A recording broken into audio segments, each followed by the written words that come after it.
Hi, namaste. Na per Prithviraj and you're watching TG Telugu Galam. Don't forget to subscribe.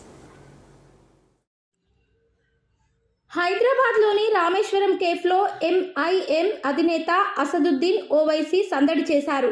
Bengaluru Rameswaram cafe పేలుడులో గాయపడ్డ బాధితులకు సంఘీభావం తెలిపేందుకు ఆయన హైదరాబాద్లోని రామేశ్వరం కేఫ్ను సందర్శించారు. అక్కడ ఉన్న సందర్శకులతో ఆయన మాట్లాడి సెల్ఫీలకు ఫోజులిచ్చారు. అనంతరం ఆయన అక్కడే భోజనం చేశారు. ఇందుకు సంబంధించిన వీడియో సోషల్ మీడియాలో వైరల్గా మారింది.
सेल्फी